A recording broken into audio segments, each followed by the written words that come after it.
ओम शांति। 6 मार्च 2025 बाबा के महावाक्य।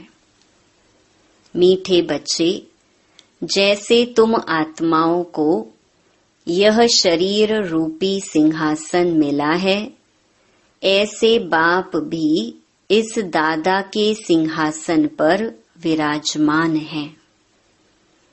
उन्हें अपना सिंहासन नहीं।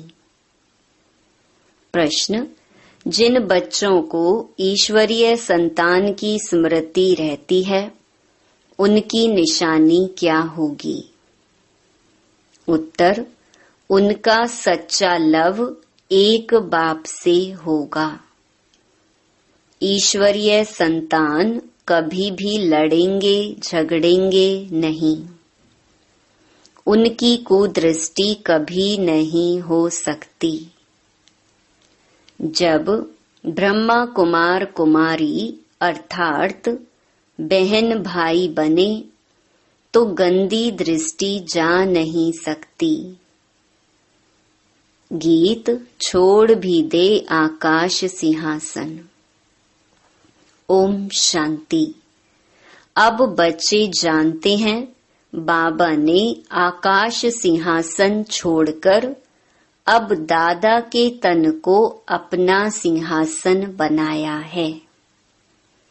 वह छोड़कर यहाँ आकर बैठे हैं। यह आकाश तत्व तो है जीव आत्माओं का सिंहासन। आत्माओं का सिंहासन है वह महतत्व, जहाँ तुम आत्माएं बिगर शरीर रहती थीं। जैसे आकाश में सितारे खड़े हैं ना, वैसे तुम आत्माएं भी बहुत छोटी छोटी वहाँ रहती हो। आत्मा को दिव्य दृष्टि बिगर देखा नहीं जा सकता। तुम बच्चों को अभी यह ज्ञान है।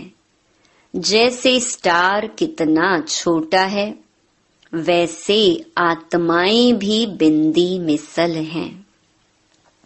अब बाप ने सिंहासन तो छोड़ दिया है। बाप कहते हैं, तुम आत्माएं भी सिंहासन छोड़कर यहाँ इस शरीर को अपना सिंहासन बनाती हो। मुझे भी जरूर शरीर चाहिए। मुझे बुलाते ही हैं पुरानी दुनिया में। गीत है ना, दूर देश का रहने वाला। तुम आत्माएं जहाँ रहती हो, वह है तुम आत्माओं और बाबा का देश। फिर तुम स्वर्ग में जाते हो, जिसकी बाबा स्थापना कराते हैं। बाप खुद उस स्वर्ग में नहीं आते। खुद तो वाणी से परे वानप्रस्थ में जाकर रहते हैं।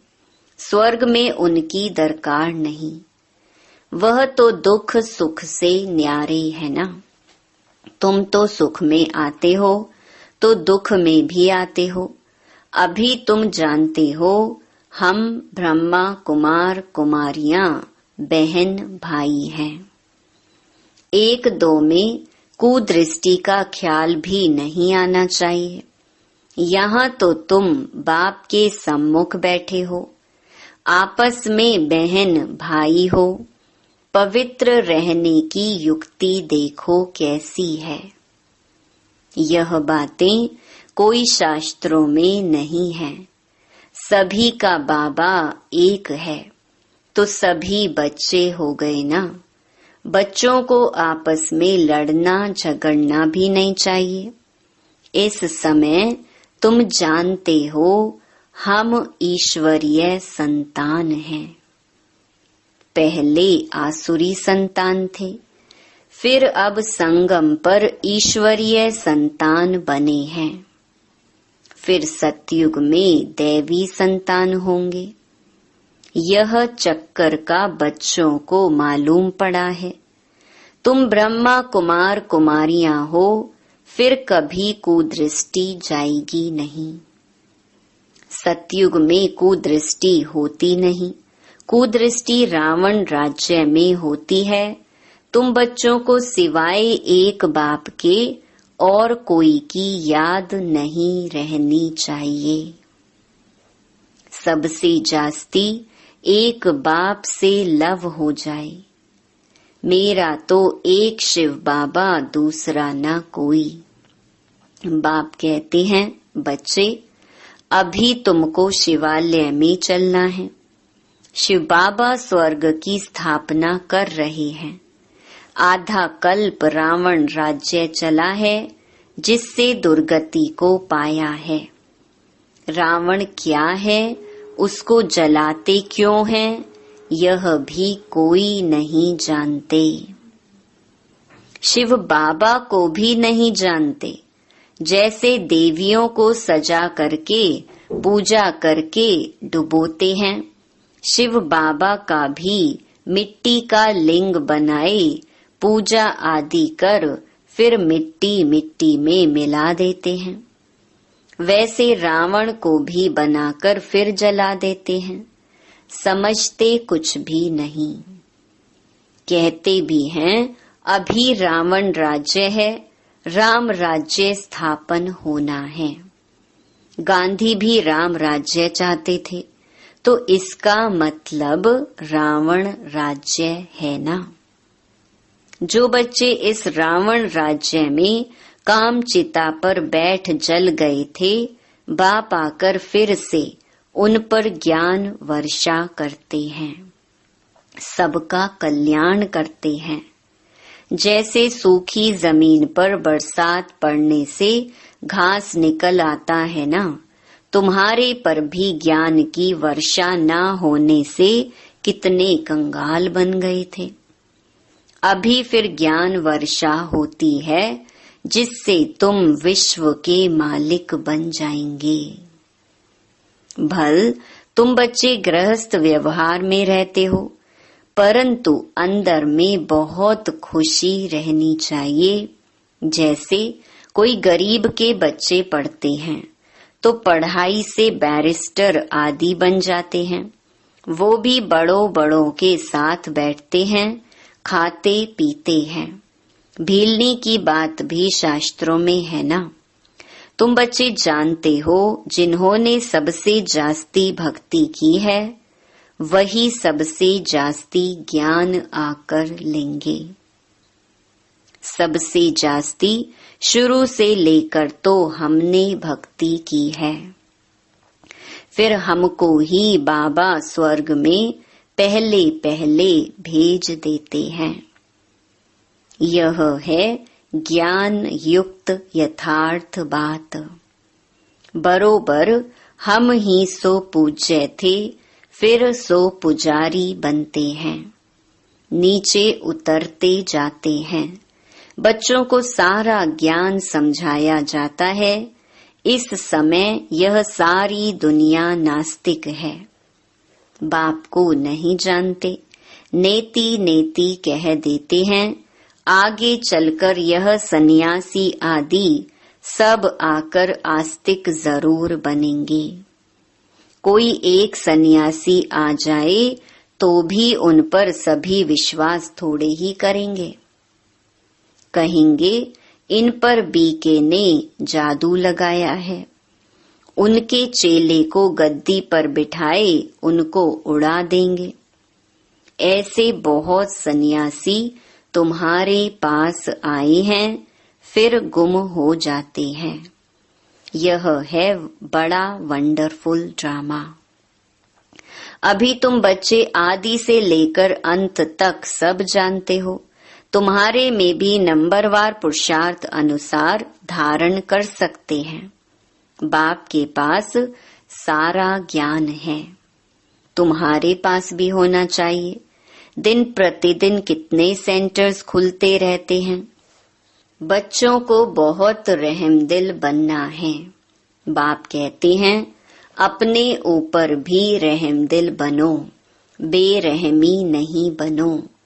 अपने ऊपर रहम करना है, कैसे वह भी समझाते रहते हैं।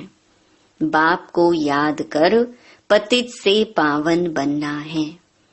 फिर कभी पतित बनने का पुरुषार्थ नहीं करना है।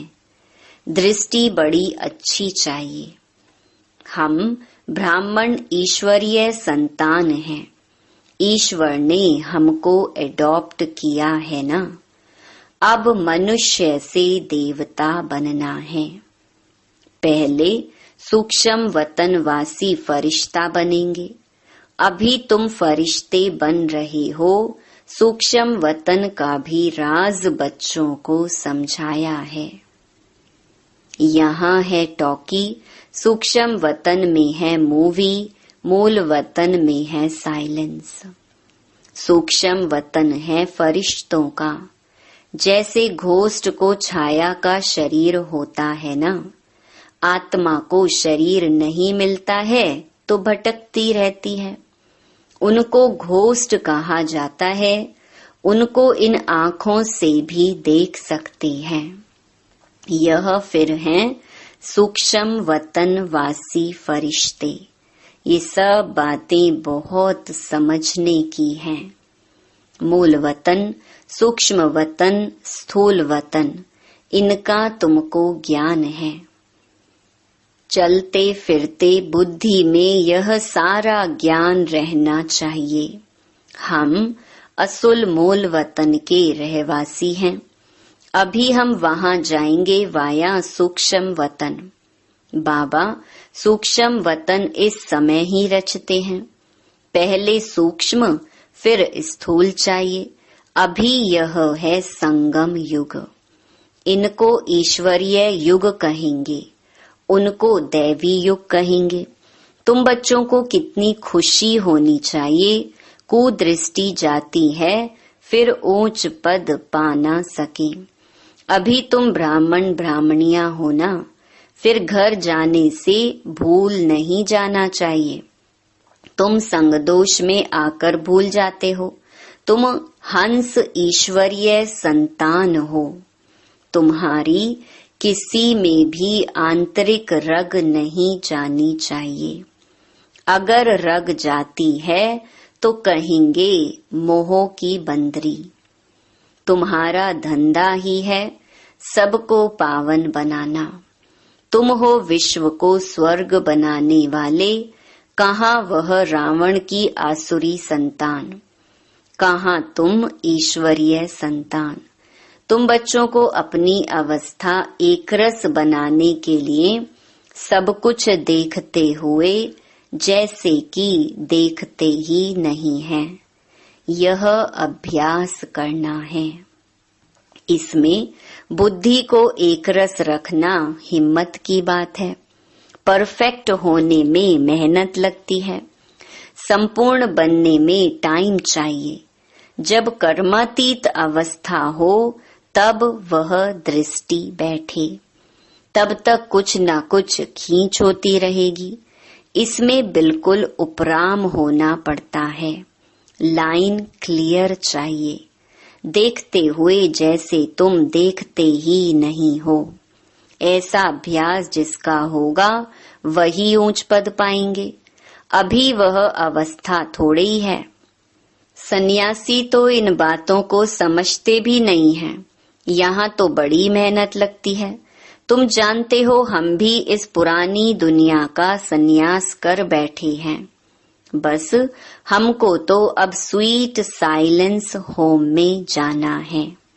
और कोई की बुद्धि में नहीं है जितना तुम्हारी बुद्धि में है। तुम ही जानते हो अब वापस जाना है। शिव भगवानुवाच भी है।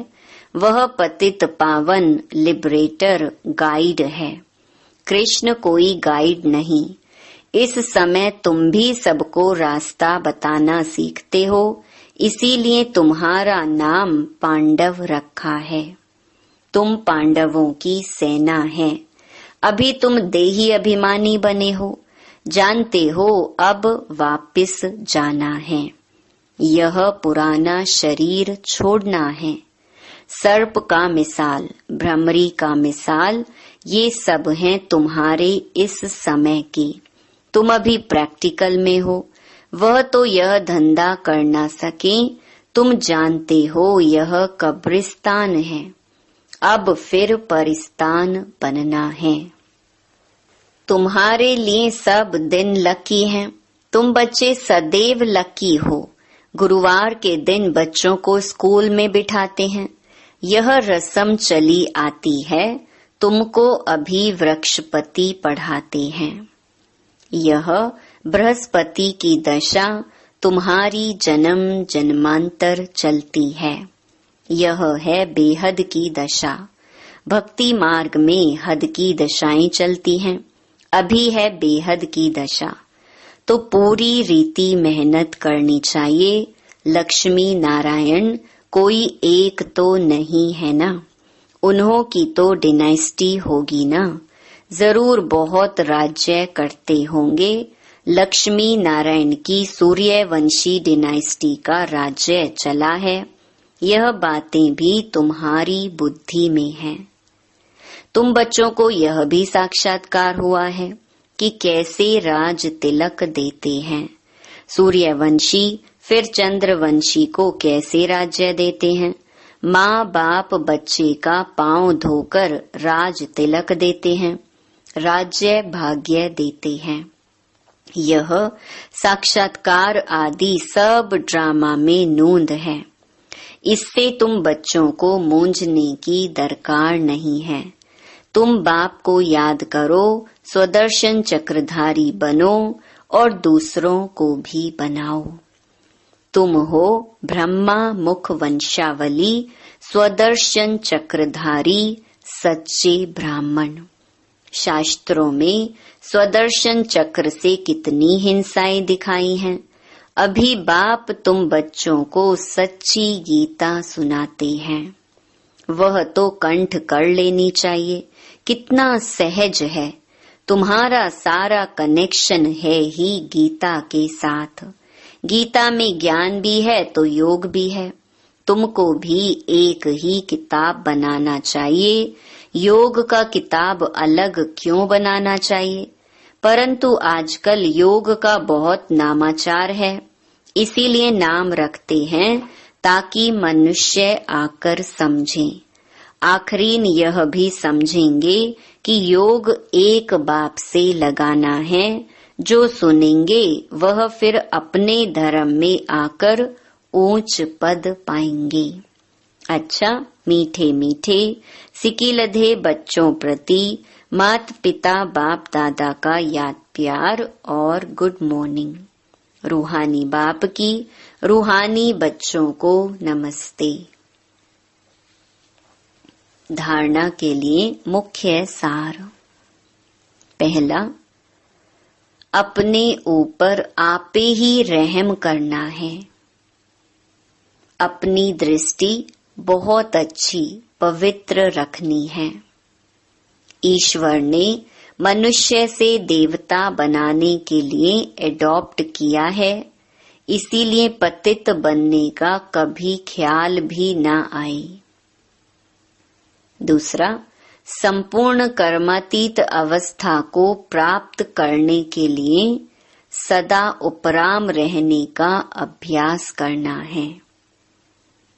इस दुनिया में सब कुछ देखते हुए भी नहीं देखना है। इसी अभ्यास से अवस्था एक रस बनानी है।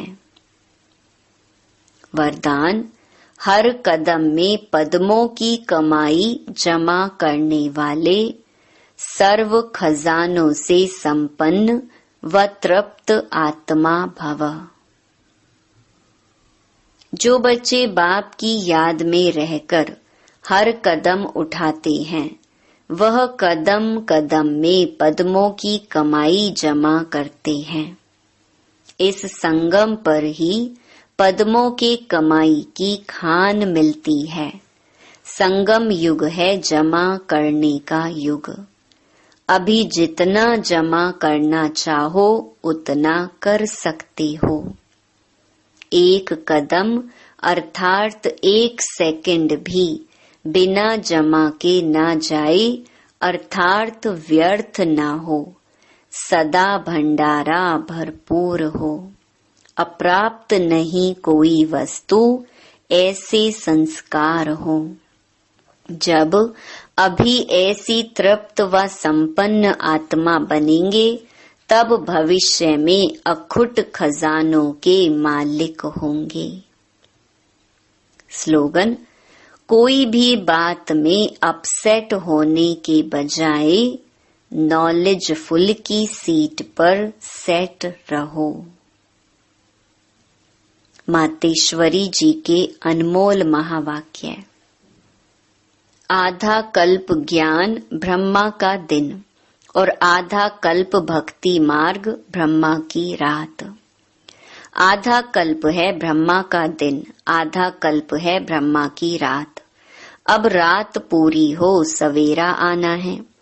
अब परमात्मा आकर अंधियारे की अंत कर सोझरे की आदि करता है। ज्ञान से है रोशनी, भक्ति से है अंधियारा।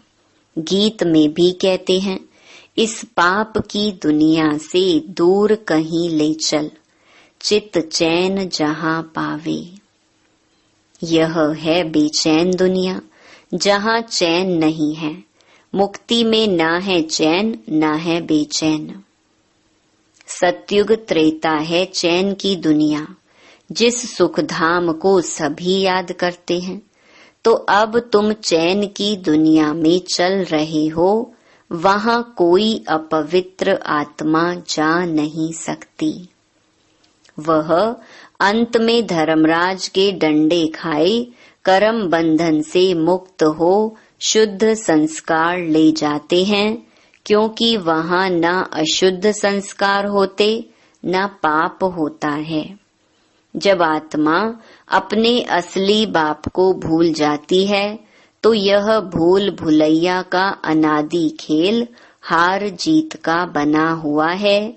इसीलिए अपन इस सर्वशक्तिवान परमात्मा द्वारा शक्ति ले विकारों के ऊपर विजय पहन 21 जन्मों के लिए राज्य भाग्य ले रहे हैं। अच्छा, ओम शांति। अव्यक्त इशारे सत्यता और सभ्यता रूपी कल्चर को अपनाओ। आपके बोल में स्नेह भी हो, मधुरता और महानता भी हो, सत्यता भी हो, लेकिन स्वरूप की नम्रता भी हो। निर्भय होकर अथॉरिटी से बोलो, लेकिन बोल मर्यादा के अंदर हो। दोनों बातों का बैलेंस हो। जहाँ बैलेंस होता है वहाँ कमाल दिखाई देती है और वह शब्द कड़े नहीं मीठे लगते हैं। तो अथॉरिटी और नम्रता दोनों के बैलेंस की कमाल दिखाओ। यही है बाप की प्रत्यक्षता का साधन। ओम शांति।